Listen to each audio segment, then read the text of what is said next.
focal, infartos en zonas limítrofes, que es por la decumalancia periventricular. Esa decumalancia se presenta en la parte periférica de los ventrículos, no en la parte de la masa encefálica, tiene forma de sacabocados y son lesiones obviamente irreversibles donde hay destrozo, digamos, o afección severa de la masa encefálica, con transformación, se vuelve medio gelatinoso esa masa y obviamente sin función, ¿no? Necrosis neuronal selectiva y necrosis de los núcleos talámicos y de los ganglios basales. El diagnóstico de esto, cada paciente es único.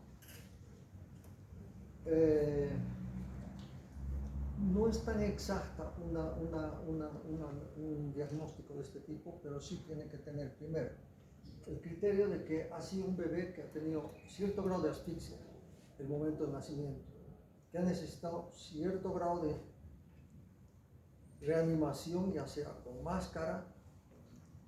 En general estos van a necesitar intubación probablemente, entonces ha sido severa, un agar bajo. El agar,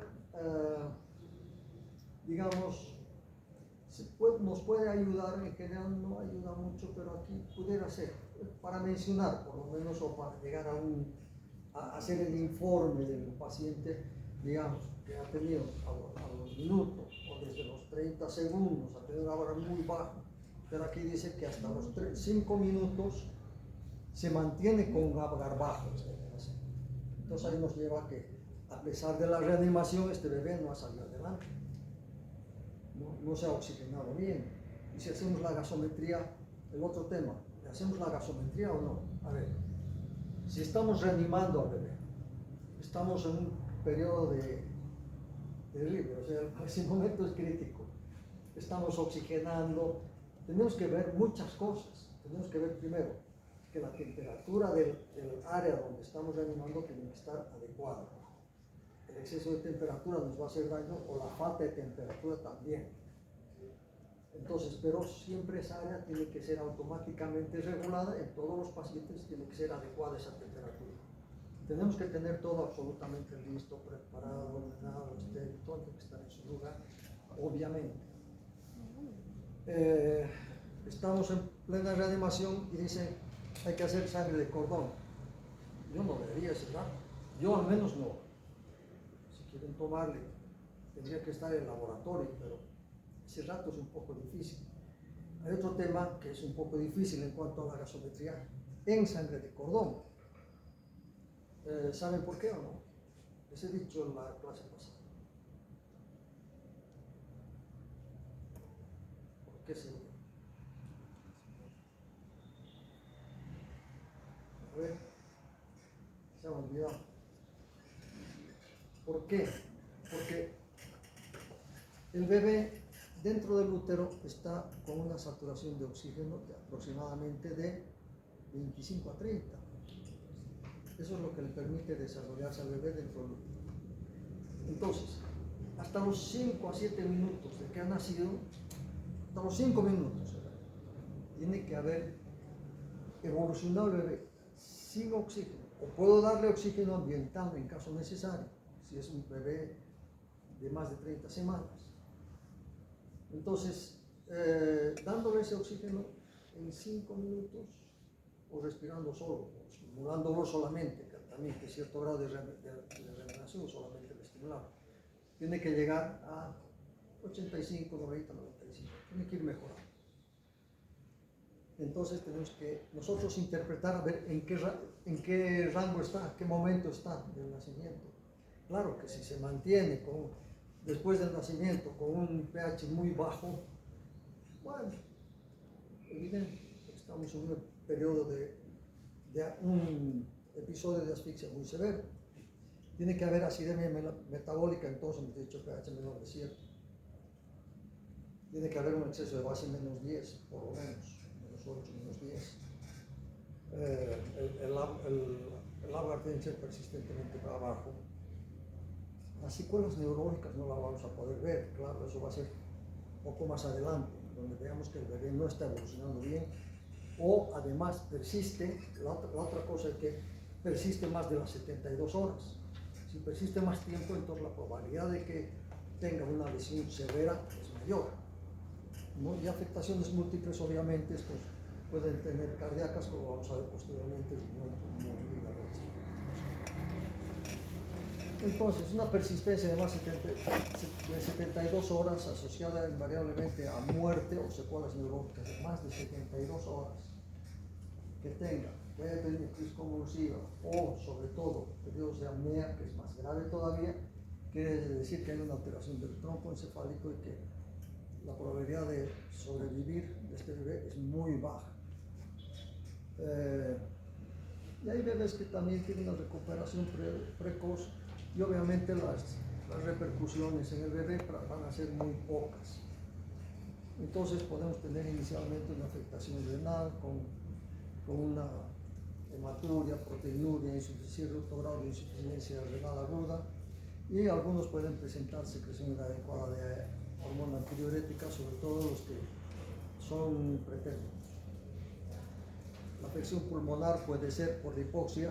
Siempre que hay hipoxia, vuelve el pulmoncito a tener la hipertensión pulmonar. Si se acuerdan, la hipertensión pulmonar es lo que les dije, ¿no? Cuando está en el útero el bebé, se infectó, las arterias pulmonares que llevan sangre venosa, ¿no? Correcto, llevan sangre venosa, tienen, en el feto tienen mayor presión y están cerradas prácticamente, por eso tiene mayor presión. ¿Por qué? Porque el bebé está con la circulación mayor solamente, y para la circulación menor hay otro tipo de circulación, que es para el crecimiento del pulmón y demás. Pero eso persiste cuando hay hipoxia. Si el bebé ha tenido hipoxia, está persistiendo ahí esta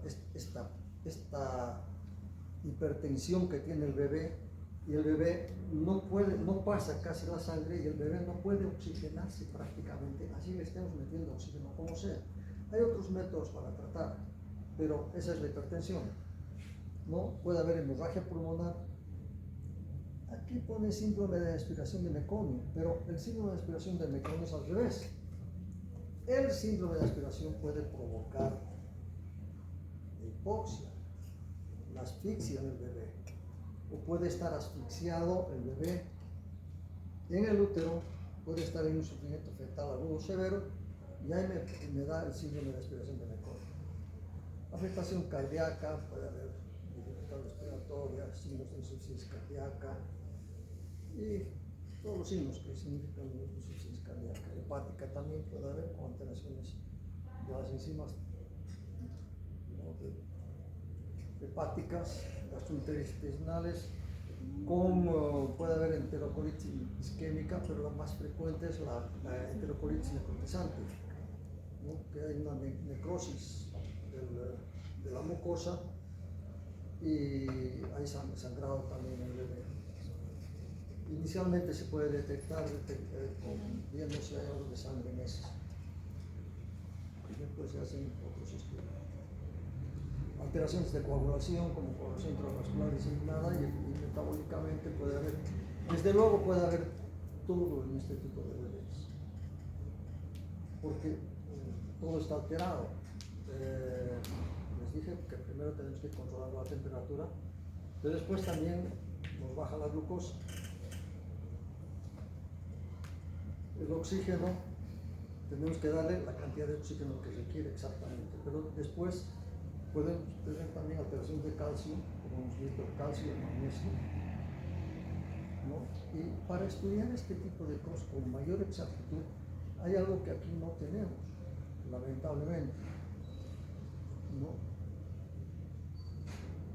Este es el electroencefalograma integrado por amplitud. Es uno de los que es importantísimo para detectar las lesiones y el pronóstico que puede tener el bebé. La ultrasonografía craneal es otro, y la velocidad de flujo sanguíneo cerebral es otro. También las proteínas son importantes, pero este tipo de proteínas para detectar no tenemos aquí, de hecho no hay forma. resonancia magnética tenemos, pero es muy difícil hacer la resonancia magnética porque el bebé no tiene que moverse. O sea, que tendríamos que tenerlo o ventilado, pero además tiene que ser en la primera semana de vida posasfíctico el bebé, llevarle a la resonancia muy difícil. Y un monitor de función cerebral. Si nosotros tuviéramos esta resonancia magnética y tuviéramos la ultrasonografía craneal, con eso nos va a permitir detectar con mayor exactitud las lesiones, la localización de las lesiones, el tamaño de las lesiones y la gravedad. Entonces, esto nos sirve, tiene un valor pronóstico muy importante porque en las primeras 6 horas de vida podemos tener casi completa la idea de qué es lo que puede pasar con el bebé. Y es importante también, como vamos a ver después, que podamos informar a los padres qué es lo que tiene el bebé con mayor exactitud. Entonces, esto es, como les decía, que nos ayuda a definir el origen de la hipoxia e isquemia, la localización, el riesgo que pueden tener las secuelas neurológicas y la cronología de la sesión.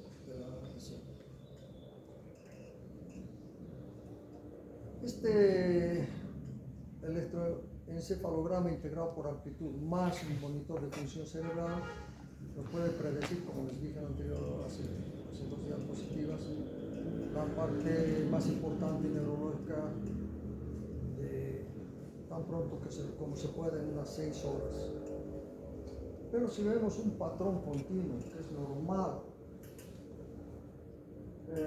y si hay ciclos de sueño, vigilia, esta evolución es lo más o menos normal, es un buen pronóstico.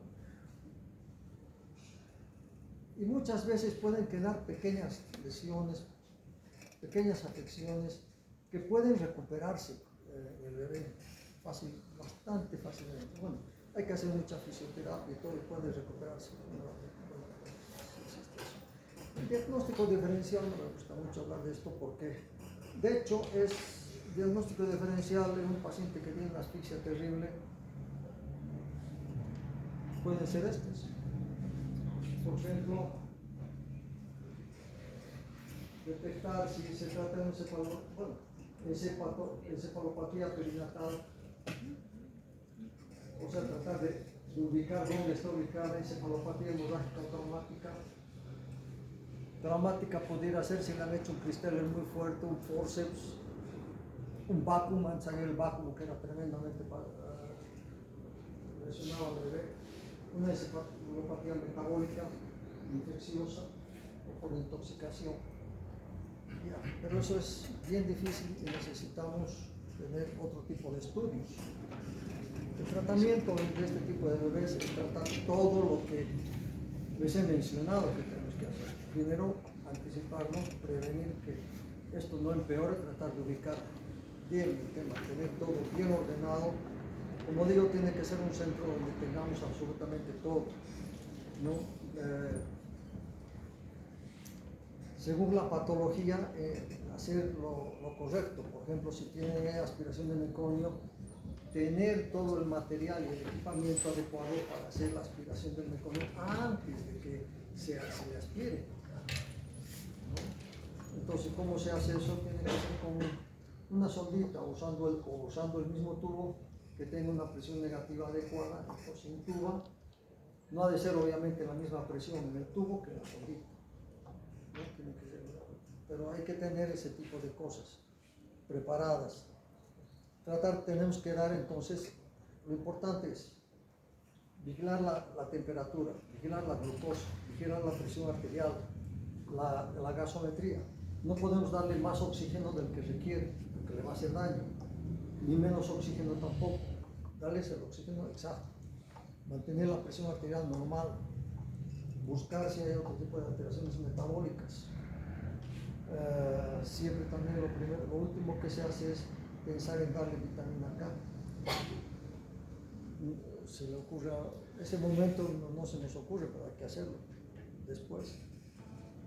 Y si tiene crisis convulsivas, darle la fenitoína, fenobarbital, que es comida suave.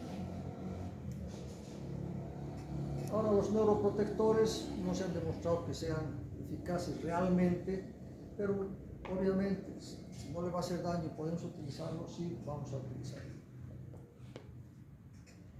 Y la hipotermia, que ha dado muy buenos resultados, pero hay que tener, ¿cómo podemos hacer? Porque tendríamos que tener en la sala de reanimación el hielo adecuado, que no es lo mismo que comprar. Hay cascos en los que se pone la temperatura que uno desea y le baja la temperatura al bebé y podemos regular eso. O hay para el cuerpo también, pero en general suele utilizarse cascos.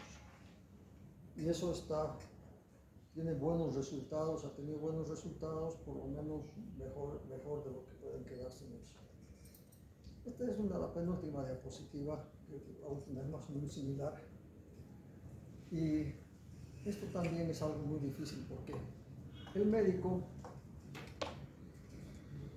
no puede demostrar, porque por un lado los parientes están destrozados, pero quieren buscar, porque hasta ahí ha llegado todo muy bien, y los padres quieren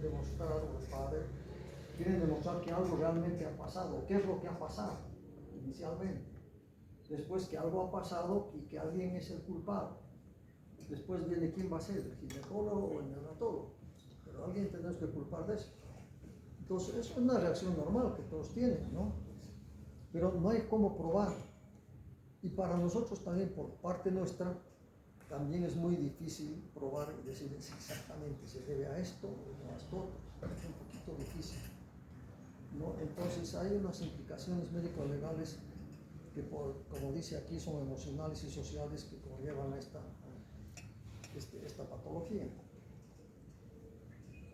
Entonces tendríamos que llevar esto a analizar muy detenidamente y tratar de llegar a algo que nos puede decir, claro, puede darse que tenga asfixia y que en ese momento no tenemos el equipamiento adecuado, o que el ambos esté mal, o que no haya un tubo, puede ser. Y eso, ¿cómo se va a demostrar? No tendría que demostrarse. O que ya tenía la madre signos de, al romper bolsa había un poco de meconio y el ginecólogo ha esperado y no ha hecho la cesárea, etc.